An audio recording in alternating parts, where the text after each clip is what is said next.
deficit. So how would Labour balance the books? We'll talk about this now to Shadow Chancellor Ed Balls. Good morning. Morning, Bill. Here's your manifesto being launched this morning, basically saying, you can trust us with the economy. Can voters trust you with the economy, given the car crash that you handed over to the coalition 5 years ago?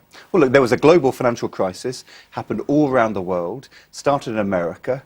It didn't get caused by the last Labour government. It was a worldwide crisis. If you remember, George Osborne and David Cameron had pledged at the time to match Labour's spending plans. But this is now about the future, because we've had a hard few years.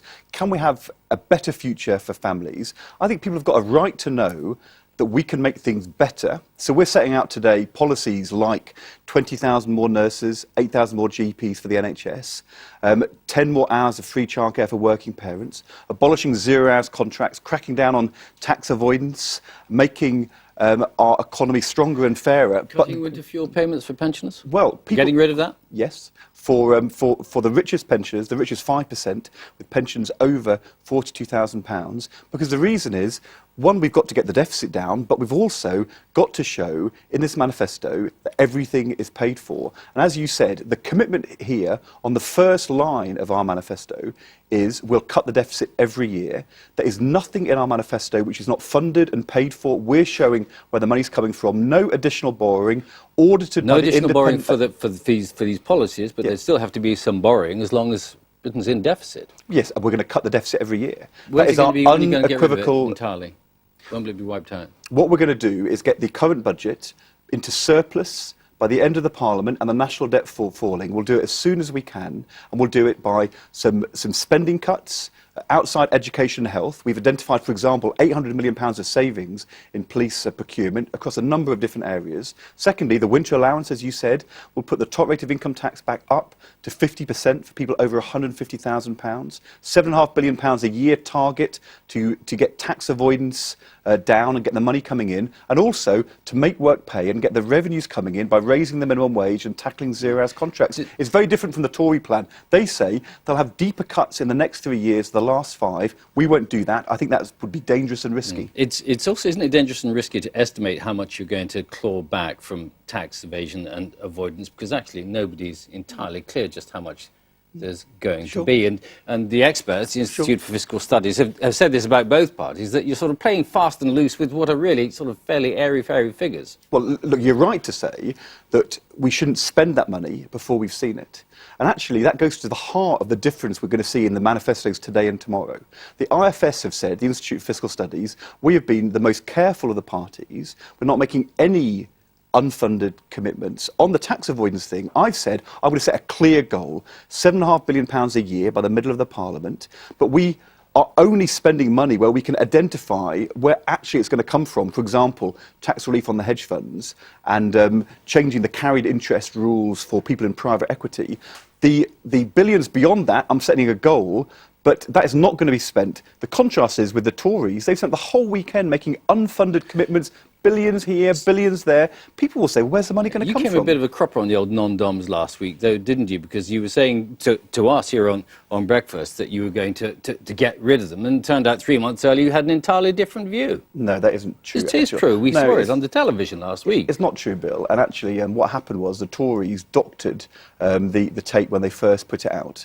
I was absolutely clear with you last week, we're going to abolish the non-domicile rules. They're anachronistic and unfair and absurd, and they're going to go. I had done an interview back in January when we were working on the policy where I said we had to do this in a way which didn't lose revenue. And I explained to you, I think last week actually, what we're going to do is abolish the non-dom rules but allow a temporary residence for students and people in business staying 2 or 3 years. If we didn't do that as well, then we would lose revenue. So actually, I announced to you last Wednesday the solution to the problem I'd identified back in January when we were working on that. They're entirely consistent. You did say 3 months ago, well, actually, if we got rid of non-doms altogether, many of them might leave the country. You said that specifically. What I said was, if we got rid of the non-dom rules entirely and had no short-term solution to the people coming for 1 or 2 years, like students and people coming for short business trips, then we would lose revenue.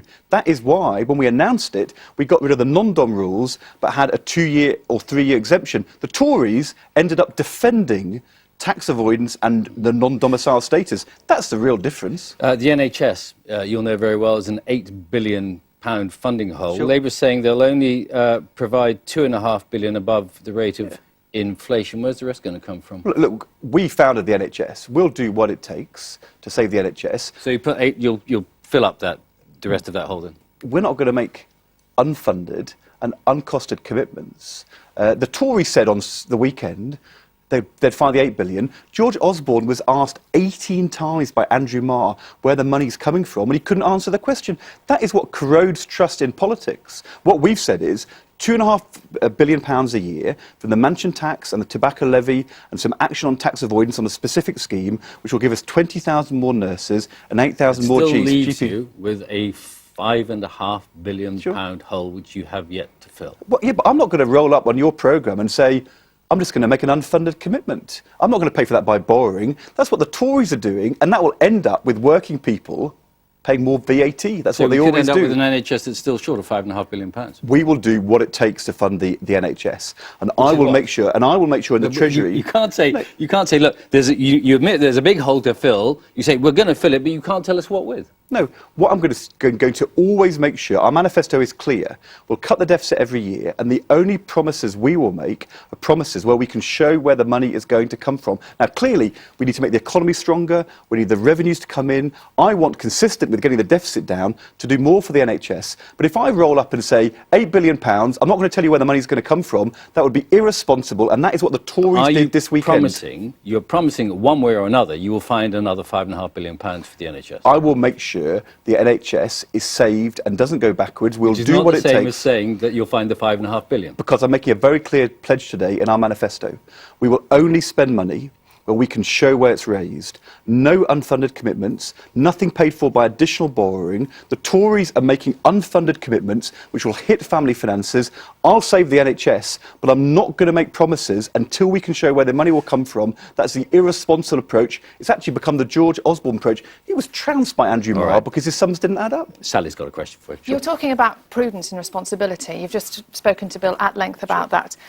How awkward will it be for you today when talking about your manifesto, when people challenge you on the fact that your leader didn't mention the deficit in his speech? Look, we've discussed that many times, and it was he was doing an hour-long speech, and he clearly regretted the fact that it was an amazing feat of memory. He didn't mention that particular sentence. It's the first line in our manifesto. The first line of our budget, we will cut the deficit every year. These are the promises we're making. Ed Miliband is unequivocal. There is no budget that his government will deliver which won't cut the deficit every year. Do you think the general public listen to what's in a manifesto? Do you think they believe manifestos? I think that people, actually, it's really interesting. I've been talking to lots of voters in the last couple of days in my constituency around the country. People are really interested in this election. They know it's massively important. Big choices about our country, Europe, taxation, for working people. But people want to know, when we make promises, the sums add up. And if they don't add up, people aren't going to trust us. They also want to know we're not going to compromise with other parties after elections. Now, we want a majority, but whatever happens after this election, Labour will cut the deficit every year. All right, have to leave it there. Thank you, Bill. Thank you. Thanks, Sally. Thank you. It's just coming up to 7:20. Coming up on the programme,